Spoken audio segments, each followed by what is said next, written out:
Welcome to my YouTube channel job hunt bong. তো আশা করি সকলে ভালো আছেন।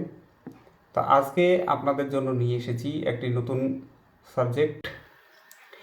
এই ভিডিওর মাধ্যমে আমি আপনাদের দেখাবো কিভাবে আপনাদের ইউটিউবের প্রোফাইল পিকচার এবং ব্যানার তৈরি করবেন ক্যানভার মাধ্যমে। এর জন্য আপনাদের কম্পিউটারে canva.com লিখে এই ক্যানভা ওপেন করে নিতে হবে। এরপর এমন ইন্টারফেস আসলে আপনাদের হোম বাটন ক্লিক করতে হবে। হোমে ক্লিক করার পরে এইরকম ইন্টারফেস আসবে। এখান থেকে আপনাদের একটি পেজ সেট আপ করতে হবে। তো পেজ ক্রিয়েট করার জন্য এই যে ক্রিয়েট এ ডিজাইন, এইখানে আপনাদের ক্লিক করতে হবে। তো ক্রিয়েট এ ডিজাইনে ক্লিক করে আপনারা যাবেন কাস্টম সাইজে এবং এইখানে প্রোফাইল পিকচারের জন্য 300x300 পিক্সেল এই রেজুলেশনটি নিয়ে নেবেন। তা আপনাদের যদি অটোমেটিক না থাকে সেক্ষেত্রে 300x300 লিখে পিএক্স সেট করে ওকে করলে আপনাদের এমন একটি পেজ চলে আসবে। তো প্রোফাইল পিকচার ক্রিয়েট করার সময় সবসময়ই বর্গাকার পেজ প্রয়োজন হয়, এই জন্য আমি 300 ওয়াইড 300 লং এই মাপ দিয়ে সেট করে নিয়েছি। তো এইরকম পেজ আসার পরে আমরা যাব এলিমেন্টে। যে পেজ তো চলে এসেছে, এবার এইখানে যেগুলো আমি দিতে চাই সেগুলো আমাকে আনতে হবে। তা আমার যেই চ্যানেলের নাম সেই নাম অনুযায়ী আমি একটা প্রোফাইল পিকচার এখানে সেট করব। তো এলিমেন্টে গিয়ে আমরা এইখানে সার্চ বক্স, এই যে সার্চ এলিমেন্ট, এইখানে লিখে দেব আমাদের যেটা প্রয়োজন। আর তার আগে আমি করে নিই টাইটেল। তো টাইটেলে ক্লিক করে এই হেডিং অপশনটা সিলেক্ট করলাম এবং আমার যে চ্যানেলের নাম সেটা আমি এখান থেকে লিখে নেব।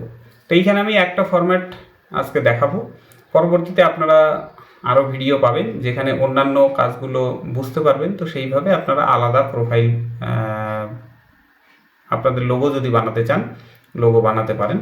তো আমি এইখানে একটা রাউন্ড শেপের লোগো আপনাদের বানিয়ে দেখাবো। তো আমি চ্যানেলের নামটা লিখে নিলাম। এইবার এইটাকে সিলেক্ট করে এর ফন্ট আমি চেঞ্জ করে নেব। তো যে ফন্ট আমার বেটার মনে হবে সেই ফন্ট আমরা দেব। আপনি যখন সেট করবেন তখন আপনি আপনার পছন্দ মতো একটি ফন্ট এখানে সেট করে নেবেন। তো আমি এখানে এই ফন্টটাকে ফাইনাল করলাম যে আমি এই ফন্টটা দিয়ে আমি আমার নামটা রাখতে চাইছি শ্রীখণ্ড। এই ফন্টটার নাম শ্রীখণ্ড, এই ফন্টটা আমি এখানে ইউজ করলাম। এবার এটাতে আমি একটা ইফেক্ট দেবো। ইফেক্ট আমি এই ব্যাকগ্রাউন্ড, এই ইফেক্টটা আমি এখানে ইউজ করব। তো এখানে রাউন্ড শেপ আছে, রাউন্ড শেপটাকে আমি একদম কমিয়ে দিলাম, কর্নার হয়ে গেল। স্প্রেডটাকে আমি কমিয়ে দিলাম একদম, যেন বেশি বিস্তৃত না থাকে ব্যাকগ্রাউন্ডের ইফেক্টটা, এই জন্য আমি স্প্রেডটা কমিয়ে দিলাম। এরপরে লেখার শেষে আমি একটা বা দুটো স্পেস দিয়ে নেব, যে এটাকে আমি রাউন্ড শেপ দেব। তো রাউন্ড শেপ দেওয়ার সময় যেন কোনো অসুবিধা না হয়, আমি এই জন্য লেখা শেষে স্পেস দিয়ে নিলাম। এইবার আমি আবার ইফেক্টে গিয়ে এই যে কার্ভ, এই কার্ভটা সিলেক্ট করলাম যখনই, তখন এটা আমার হাফ রাউন্ড হলো। যেখানের যে লেখাটা সেটা হাফ হয়েছে। এটাকে আমাকে ফুল করতে গেলে এই যে লেটার স্পেসিং, এইটাকে আমি বাড়ালেই এটা সেট হয়ে যাবে। তো আমার সুবিধা মতো আমি এটাকে বাড়িয়ে নেব যেখানে একদম শেষ হবে। তো শেষে গিয়ে সেট হতে একটু অসুবিধা হচ্ছে, এইরকম হলে আমি স্পেস দিয়ে নেব। তার একবার ট্রাই করে দেখি এটা বাড়িয়ে ঠিকঠাক আসছে কিনা। তো অ্যাডজাস্ট করতে অসুবিধা হচ্ছে এই জায়গাটা। তো আমি এখানে এই যে সফট টুলস যে লেখাটা, সফটের আগে আমি একটা স্পেস দিয়ে দিলে এটা ঠিক হয়ে যাবে, অথবা টুলসের শেষে একটা স্পেস দিলেই এটা ঠিক হয়ে যাবে। তো এইখানে আমি লেখাটা মানে টাইটেল যেটা সেটা সিলেক্ট করে আমি একটা স্পেস ইউজ করে নিচ্ছি। তো আমি এখানে সফটের পর একটা স্পেস দিলাম। দেখুন এইবার কিন্তু আর মিডিলের কোনো গ্যাপ নেই, একদম পূর্ণ এটা রাউন্ড শেপে চলে এসেছে। মানে ব্যাকগ্রাউন্ডটা সহ, লেখাটা তো রাউন্ড শেপে হচ্ছিলই কিন্তু ব্যাকগ্রাউন্ডটা ম্যাচ করছিল না, এই জন্য আমি স্পেস ইউজ করলাম। তো এখানে অ্যাডজাস্টের জন্য সফটের আগেও আমি একটা স্পেস দিয়ে দিলাম। দেখতে সুন্দর হতে হবে, তো এর জন্য আমার যেখানে যেমন প্রয়োজন সেখানে আমি স্পেস দিয়ে এটাকে অ্যাডজাস্ট করে নেব। তো এখানে এই যে সফটের পরে স্পেসটা বেশি হচ্ছে আর টুলসের পরে স্পেসটা একটু কম মনে হচ্ছে। তো এই জায়গাটা আমি ঠিক করার জন্য আমি এখানে স্পেস ইউজ করছি।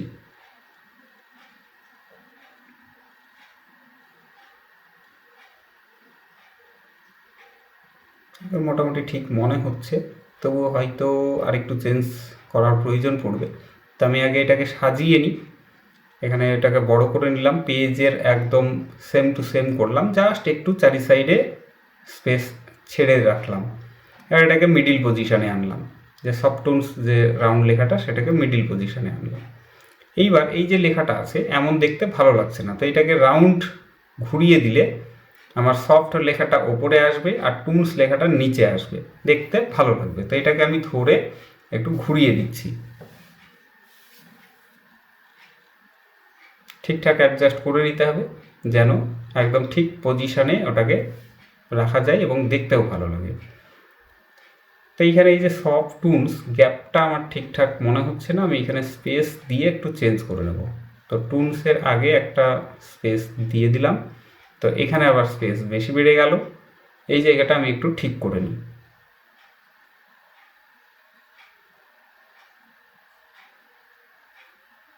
লেটার স্পেসিংটাকে একটু কমিয়ে দিলাম।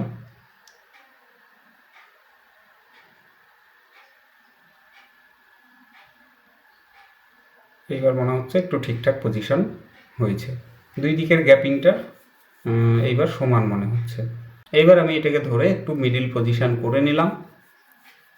আমার এই লেখা সাইড দিয়ে যে রাউন্ড শেপ এটা আমার কমপ্লিট। এইবার আমি যাব এলিমেন্টে গিয়ে এখান থেকে আমি একটা ফ্রেম নিয়ে নেব।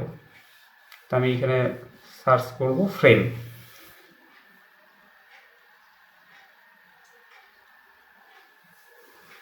সরি শেপ সার্চ করা হয়েছে, শেপ নয়, এখানে আমাকে লিখতে হতো ফ্রেম। ফ্রেম ফ্রেম লিখে সার্চ করলে আমরা বিভিন্ন সাইজের ফ্রেম পেয়ে যাব। এর মধ্যে আমাকে এই রাউন্ড শেপের ফ্রেমটা নেব, যেটা সার্কেল ফ্রেমটা নিলাম। এর মধ্যে আমি যেটাই দিতে চাইবো, কোনো ফটো যদি দিতে চাই এর মধ্যে দিলে ওটা রাউন্ড শেপে অ্যাডজাস্ট হয়ে যাবে। তো আমি কার্টুন চ্যানেল যেহেতু, এর জন্য কার্টুন কিছু আমি ব্যাকগ্রাউন্ড বা ক্যারেক্টার আমি এখানে সার্চ করব। তো কার্টুন লিখে সার্চ করলাম, গ্রাফিক্সে গেলাম, গ্রাফিক্সে বিভিন্ন আমি কার্টুন পেয়ে যাব। এর মধ্যে থেকে আমি একটু খুঁজে নেব যে কোনটা ভালো লাগে, তো যেটা আমার ঠিকঠাক পজিশন মনে হবে ভালো লাগবে সেটা আমি এখান থেকে নেব। প্রচুর এইরকম কার্টুন ক্যারেক্টার আছে, যেটার মধ্যে থেকে আমি একটা সিলেক্ট করে নেব। তো একটু দেখে নিই যে কোনটা ভালো লাগে। তো আমি এই ফটো সেকশন থেকে এই ফটোটাকে আমি এখানে নিয়ে আসলাম, ক্লিক করলে এখানে চলে আসবে। এবার এটাকে ড্র্যাগ করে এই রাউন্ড সার্কেলের ওখানে ধরলেই ওটা সেট হয়ে যাবে। তো এইটা আমার সেট হয়ে গেল, এটাকে আমি একটু বাড়িয়ে অ্যাডজাস্ট করে নিই এই লেখাটার সঙ্গে। এই লেখাটা এবং ছবিটার মধ্যে বেশি কোনো স্পেস আমি দেব না, সেইভাবে একটু এটাকে বড় করে অ্যাডজাস্ট করে নিলাম। তো এই যে প্রোফাইল পিকচার সেট করা দেখাচ্ছি বা লোগোটা দেখাচ্ছি ডিপির জন্য বা ইউটিউবের প্রোফাইল পিকচার সেট করার জন্য, খুবই ইজি একটা ওয়ে। এই পদ্ধতিতে আপনারা এটা করতে পারেন। তো আমি লেখার কালারটা চেঞ্জ করে নিলাম। এইবার এইখানে আমি এই যে রাউন্ড শেপ, এই রাউন্ড শেপটাকে একটা বর্ডার দেবো। তো আমি এখানে লিখে দেবো সার্কেল। তো সার্কেল লিখলে বিভিন্ন ডিজাইনের সার্কেল আমি পেয়ে যাব, যেখান থেকে আমি একটা সার্কেল এনে ওখানে ইউজ করব। তো দেখুন এইখানে সি অলে গেলাম, এখানে বিভিন্ন সার্কেল আছে, যেটা আমার পছন্দ হবে সেটা আমি এখানে ইউজ করব। তো আমি এই সার্কেলটা দিতে চাইছি, এটা দেব। আচ্ছা, আগে একটা শেপ চলে এসেছে, এই শেপটাকে আমি ডিলিট করে দিলাম, শেপটার কোনো প্রয়োজন নেই, আমি জাস্ট এখানে সার্কেলটাকে ইউজ করব। তো সার্কেলটাকে একটু বড় করে নেব, বড় করে আমি অ্যাডজাস্ট করব এর একদম বাইরের সাইড দিয়ে।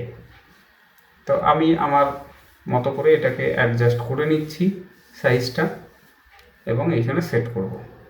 তো অবশ্যই মিডিল পজিশনে রাখবো যেন চারিদিক থেকে সমান থাকে, তেমনভাবেই এটা আমাকে সেট করতে হবে। এই সার্কেলটা যেন কেটে না যায়, বাইরে বেরিয়ে না যায় বা দেখতে ভালো লাগবে না এমনভাবে যেন না হয়, একটু সেইভাবে সময় নিয়ে এটা ঠিকঠাকভাবে আমাকে এটাকে এইখানে অ্যাডজাস্ট করে দিতে হবে। এবার এটাকে আমরা সেভ করে নেবো। সেভ করার জন্য শেয়ারে ক্লিক করলাম, এরপর ডাউনলোডে ক্লিক করলে এখানে যে পিএনজি ফরম্যাট আছে, পিএনজিটা পিএনজিই থাকবে এবং ট্রান্সপারেন্ট ব্যাকগ্রাউন্ড এইটা ক্লিক করে আমি ডাউনলোডে ক্লিক করব, তাহলে এটা ডাউনলোড হয়ে যাবে। ট্রান্সপারেন্ট কেন, যে আদার্স বাকি অংশগুলো যেন না আসে, এর জন্য আমি ট্রান্সপারেন্ট সিলেক্ট করে পিএনজি ফাইলটা সেভ করে নিলাম।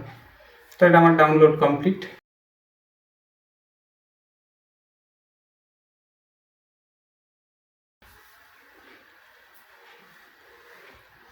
এইবার দেখাবো ব্যানার। তো ব্যানারের আমার অলরেডি একটা ফরম্যাট রেডি করা আছে, তো সেই ফরম্যাটেই আমি কীভাবে ব্যানার ক্রিয়েট করছি সেটা একটু দেখে নিই। এখানে আমার আগের একটা ব্যানার সেট করেছিলাম, তো সেটাকে আমি এখান থেকে রিমুভ করে দেব। যেগুলো আমার প্রয়োজন নেই সেগুলো আমি রিমুভ করে দেবো। ব্যাকগ্রাউন্ড প্লাস এখানে যে লোগো সেট করেছি এই লোগোগুলোকে আমি ডিলিট করে নিচ্ছি। আচ্ছা, ওয়েলকাম মাই ইউটিউব চ্যানেল এই কথাটা আমি রাখতে চাই, আর চ্যানেলের নাম যেটা আগে সেটাকে আমি ডিলিট করে দেবো এখান থেকে। ওয়েলকাম মাই ইউটিউব চ্যানেল এই লেখাটা আমি ইউজ করব এই নতুন ব্যানারে। তো ওটা আমি ডিলিট করলাম না, লোগোটা ডিলিট করে দিলাম এবং ব্যাকগ্রাউন্ড যা কিছু আছে এগুলো ডিলিট করে দিলাম। এখন যেগুলো আছে এগুলো আমি আমার নতুন চ্যানেলের ক্ষেত্রেও আমি ইউজ করব, এই জন্য এগুলো রেখে দিলাম। আপনারা এই সাবস্ক্রাইব লাইক এগুলো এলিমেন্টে পেয়ে যাবেন। তো আমি একটি কার্টুন ব্যাকগ্রাউন্ড এইখানে নেব। তো কার্টুন ব্যাকগ্রাউন্ড আমি সিলেক্ট করলাম। এইখান থেকে আমি কার্টুন ব্যাকগ্রাউন্ড চুজ করে নেব, একটা যেটা ব্যাকগ্রাউন্ড ভালো লাগবে সেটা আমরা এখান থেকে নেব। তো গ্রাফিক্সে প্রচুর আছে, গ্রাফিক্সে যদি পছন্দ না হয় আমরা ফটোজ থেকেও আমরা এখান থেকে নিতে পারি। তো একটু খুঁজে নিই, দেখি কোন ব্যাকগ্রাউন্ডটা আমার ভালো লাগে, যেটা ভালো লাগবে সেটা আমি এখানে নেব। তো আমি ব্যাকগ্রাউন্ড থেকে এইটা নিয়ে নিচ্ছি। এটা আমি ঠিকঠাক একটু সিম্পলের মধ্যে আছে, বেশি হিজিবিজি ব্যাপার নেই। তো এই ব্যাকগ্রাউন্ডটাকে আমরা এখানে সেট করে নেব। আমার যে এই যে বক্স বক্স করে শেপ দেওয়া আছে, তো এই শেপে আমি এটাকে অ্যাডজাস্ট করব। একদম মিডিলে যেটা সেটাতে আমি অ্যাডজাস্ট করে নেব এটাকে। কর্নার সাইড যেদিক থেকে আপনি চাইবেন সেদিক থেকে এটাকে টেনে বা কমিয়ে ওটাকে সেট করতে পারবেন। তো এখানে এবার আপলোড ফাইলে গেলাম। আপলোড ফাইলে আমার যে লোগো সেটাকে আমি আপলোড করে নেব, কারণ এখানে আমি লোগোটাকে ইউজ করব। লোগো সিলেক্ট করে ওপেন করলাম, এখানে চলে আসবে কিছুক্ষণের মধ্যেই। এই যে আপলোড কমপ্লিট। এইবার এইখানে আমি একবার ক্লিক করলেই এটা আমার ডিজাইনের মধ্যে চলে আসবে। এখন এই চলে আসলো। এবার এটাকে ছোট করে আমি আমার যেখানে সেট করতে চাই সেখানে আমি ওটাকে সেট করে নিতে পারবো। তো সাইজ একটু ছোট করে নিলাম এবং এক সাইডে আমি এই লোগোটাকে রাখলাম। আপনারা যেখানে মনে হবে সেখানে আপনাদের সুবিধা মতো আপনি এটাকে রাখতে পারেন। তা আমি এইভাবে রেখে আমি এটাকে সাজাচ্ছি। সব কিছু ঠিক আছে। এবার আমার চ্যানেলের নামটা এখানে আমাকে দিতে হবে। টেক্সটে গেলাম, হেডলাইনে ক্লিক করাতে বক্স চলে আসলো। এখানে এবার আমি চ্যানেলের নামটা লিখে নিচ্ছি। তো সাবটুনস লেখাটা খুবই ছোট আছে, এটাকে আমি এই কর্নারে ধরে বড় করে নেব। এই কর্নারে ধরে ড্র্যাগ করলেই লেখাটা আমার বড় হয়ে যাবে। তো আমি যেখানে সেট করতে চাই সেখানে এনে এটাকে রাখলাম, একটু বোল্ড করে নিলাম। এইবার এর ফন্টটাকে আমি চেঞ্জ করে নেব। তো আগে যে ফন্ট ইউজ করেছিলাম সেম ফন্টটাই এখানে ইউজ করলাম, শ্রীখণ্ড। আপনারা আপনাদের যেটা নামের সঙ্গে ভালো লাগবে সেই রকম দেখে একটা ফন্ট সেট করে নেবেন। আমি শ্রীখণ্ড সেট করেছি বলে যে আপনিও শ্রীখণ্ড ব্যবহার করবেন এমন কোনো ব্যাপার নেই। যে লেখাটার সঙ্গে যে ফন্ট ঠিকঠাক উপযুক্ত মনে হবে, মানানসই লাগবে, ভালো লাগবে, সেটা আপনারা ইউজ করবেন। এবার আমি এর কালারটা চেঞ্জ করব, রেড কালার আমি দিয়ে দিলাম। এবার এটার একটা ইফেক্ট দেব। ইফেক্টে আমি এই শ্যাডো ইফেক্টটা ইউজ করব। শ্যাডো কালারটা একটু চেঞ্জ করে নিই, রেড হয়ে আছে, এটা ব্ল্যাক দেব। জুম করে দেখাই তাহলে বুঝতে পারবেন শ্যাডোটা। ওকে, শ্যাডোটা ঠিকঠাক আছে। অফসেটটা একটু বাড়িয়ে কমিয়ে দেখে নিই, দেখতে ভালো লাগতে হবে। একটু বাড়িয়ে নিলাম, ট্রান্সপারেন্সিটা একটু বাড়িয়ে দিলাম যাতে শ্যাডোটা একটু ডিপ হয়। আমার সম্পূর্ণ এইখানে রেডি। এইবার এলিমেন্টে গিয়ে আমি এখানে দুটো ইমেজ আমি চাইবো সেট করতে। তো কার্টুন গেলাম, আর তার আগে হচ্ছে কার্টুন ব্যাকগ্রাউন্ড, যে বাকি যে সাদা অংশটা আছে সেখানে আমি একটা ব্যাকগ্রাউন্ড সেট করে দিতে চাই। তা এই ব্যাকগ্রাউন্ডটা আমি ইউজ করতে পারি বা অন্য ব্যাকগ্রাউন্ড আমি চাইলে এখানে ইউজ করতে পারি। তো আমি এই ব্যাকগ্রাউন্ডটাই এখানে সেট করছি। বাকি সাদা অংশটা ফিল আপ করে নিলাম আমি ড্র্যাগ করে বা সেট অ্যাজ ব্যাকগ্রাউন্ড করে, যেভাবে আপনি খুশি করতে পারেন। সেট অ্যাজ ব্যাকগ্রাউন্ড করলে পুরো ব্যাকগ্রাউন্ডে ওটা সেট হয়ে যাবে, নিজের জায়গা মতো সব কিছু সেট করে নেবে। আর ড্র্যাগ করলে আপনি আপনার মতো অ্যাডজাস্ট করে ওটাকে সেট করতে পারবেন। এরপরে আমি দুটো ইমেজ এখানে দিতে চাই, যে লেখার যে বাকি অংশগুলো আছে, আমার মেন যে ডিজাইনটা, সেখানে দুটো আমি কার্টুন ক্যারেক্টার ওখানে সেট করব। তো একটা এই কাঠবিড়ালি, এটাকে আমি আনলাম,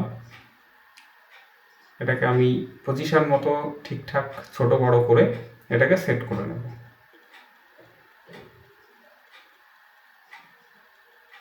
তো এমনভাবে সেট করবেন যেন দেখতে ভালো লাগে, শুধু ইউজ করলেই হবে না, এটা প্রপার ইউজ করতে হবে। এমনভাবে সেট করবেন যেন সেটা দেখতে ভালো লাগে। তো এইখান থেকে আরেকটা আমি নিয়ে নিচ্ছি, এই যে সিংহ, এটাকে নিলাম। তো সিংহটা অন্যদিকে মুখ করে আছে, এটাকে আমি ফ্লিপ করে এটাকে এই দিকে মুখ করে ঘুরিয়ে নিলাম, ডান দিকে। আগে ছিল বাম দিকে, এটা ডান দিকে। যেহেতু আমি বাম দিকে সেট করব, সেই জন্য আমি এটাকে ডান দিকে ফ্লিপ করে ঘুরিয়ে নিলাম। এবার এই যে এইখানে আমি এটাকে সেট করে দিলাম। আগে যে পজিশন ছিল, বাম দিকে মুখ ছিল, এরকম হলে এই জায়গায় ঠিক ভালো লাগতো না, এই জন্য আমি ওটা ফ্লিপ করে নিলাম। এবার এটাকে ছোট বড় করে নিয়ে আমি এটাকে ঠিকঠাক প্রপার পজিশন আমি দিয়ে দেবো। তো এই কাঠবিড়ালিটাকেও একটুখানি আমরা বাড়িয়ে দেব। সিংহটা বড় আছে, কাঠবিড়ালিটাকেও আমরা একটু বড় করে একটা ওকে পজিশন দিয়ে দিলাম।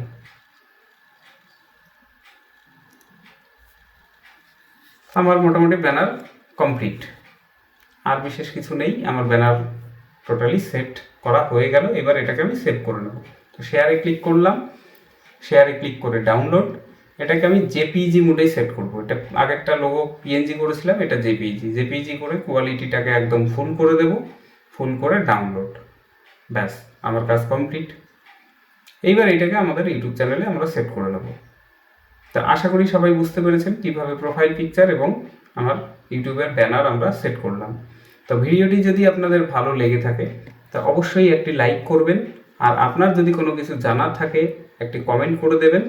আর আপনি যদি চ্যানেলে নতুন হন তাহলে এই চ্যানেলটিকে সাবস্ক্রাইব করে নোটিফিকেশন বেল অন করে দেবেন আমার পরবর্তী আরও এই রিলেটেড ভিডিও দেখার জন্য। ধন্যবাদ, ভালো থাকবেন।